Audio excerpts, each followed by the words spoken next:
Hello दोस्तों, स्वागत है आपका एबीपी विजन्स पर। दोस्तों, आज हम बात करने जा रहे हैं सदी के निर्दयी हिटलर की पूरी जिंदगी से लेकर आत्महत्या करने के बारे में। दोस्तों, हम आपके पास सही जानकारी लाने के लिए बहुत मेहनत करते हैं। हजारों की भूमिका में सोशल साइट को खंगाल कर आप तक सही जानकारी लाते हैं, ताकि आप और आपका परिवार रहे सबसे आगे। आपका साथ हमारे हिम्मत को बढ़ाता है। आगे बढ़ने से पहले चैनल को सब्सक्राइब करना न भूलें। धन्यवाद।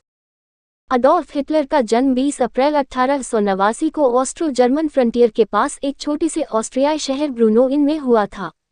युवा अडोल्फ ने अपना अधिकांश बचपन लिंज में बिताया था। हिटलर ने 30 अप्रैल 1945 को बर्लिन में जमीन से 50 फुट नीचे एक बंकर में खुद को गोली मारकर अपनी पत्नी एवा ब्राउन के साथ आत्महत्या कर ली थी।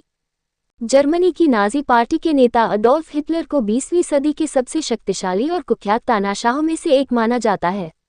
आइए इस लेख में दुनिया के सबसे चर्चित नेता हिटलर की जीवनी पर एक नज़र डालते हैं। अडोल्फ हिटलर का जन्म ब्रॉन एम इन ऑस्ट्रिया नामक स्थान पर 20 अप्रैल 1889 को हुआ था। उनकी प्रारंभिक शिक्षा लिंज नामक स्थान पर हुई थी। अडोल्फ हिटलर अपने पिता की तरह एक सिविल सेवक नहीं बनना चाहता था। वह पढ़ाई में तेज नहीं था, इसी कारण वह सेकेंडरी स्कूल की पढ़ाई में भी संघर्ष कर रहा था और अंततः वह ड्रॉप आउट हो गया था। वर्ष 1903 में अपने पिता की मृत्यु के बाद वह एक आर्टिस्ट बनने के लिए वियना गया, लेकिन वियना की अकादमी ऑफ फाइन आर्ट्स ने उसे सेलेक्ट नहीं किया था। उसने अपने भरण पोषण के लिए घरों में पेंटिंग करने का काम भी किया था। अडोल्फ हिटलर का सैन्य करियर। सन 1913 में हिटलर बवेरिया का जर्मन राज्य चला गया। जब प्रथम विश्व युद्ध शुरू हुआ तो वह बवरियन राजा की एक आरक्षित पैदल सेना रेजिमेंट में स्वयंसेवक के तौर पर भर्ती हो गया था। वह अक्टूबर 1914 में बेल्जियम में तैनात किया गया था। हिटलर ने पूरे युद्ध में बहादुरी के लिए 2 सैनिक चिन्ह भी जीते थे, जिसमें दुर्लभ आयरन क्रॉस फर्स्ट क्लास भी शामिल था। उसने इसे अपने जीवन के अंत तक पहना था। पहले विश्व युद्ध में जर्मनी की हार हुई, इसके बाद उसने 1918 में उन्होंने नाजी दल की स्थापना की और इसके सदस्यों में देशप्रेम कूट-कूट कर भरा, साथ ही प्रथम विश्वयुद्ध की हार के यहूदियों को दोषी ठहराया।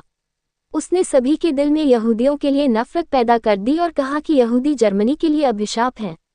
इसी नफरत के कारण लगभग 60 लाख यहूदियों की हत्या हुई थी।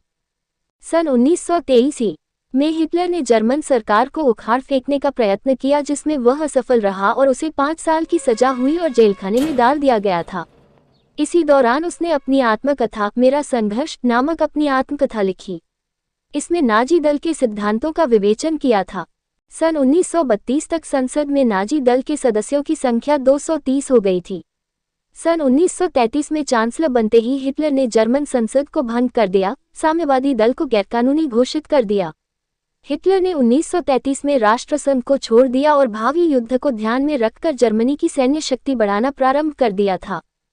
सन 1933 में जर्मनी में पूर्ण शक्ति हासिल करने के लिए हिटलर ने वहां पर मौजूद आर्थिक असंतोष, जनता में असंतोष और राजनीतिक दुर्दशा का सहारा लिया था। द्वितीय विश्व युद्ध और हिटलर की आत्महत्या। 1937 में जर्मनी ने इटली से संधि की और उसी वर्ष ऑस्ट्रिया पर अधिकार कर लिया। इसी विस्तारवाद में हिटलर की सेनाओं ने पोलैंड के पश्चिमी भाग पर अधिकार कर लिया और ब्रिटेन ने पोलैंड की रक्षा के लिए अपनी सेनाएं भेजी, जिसके कारण 1939 में द्वितीय विश्व युद्ध प्रारंभ हुआ। हिटलर की लीडरशिप में 1941 तक नाजी सेनाओं ने यूरोप पर बहुत कब्जा कर लिया था। चूंकि हिटलर सभी से पड़ोसी देशों से दुश्मनी ले रहा था, इसलिए मित्र राष्ट्रों की सेनाओं ने उसकी सेना को हरा दिया। हिटलर ने 30 अप्रैल 1945 को सोवियत सेनाओं से घिरने के बाद बर्लिन में जमीन से 50 फुट नीचे एक बंकर में खुद को गोली मारकर अपनी पत्नी एवा ब्राउन के साथ आत्महत्या कर ली थी।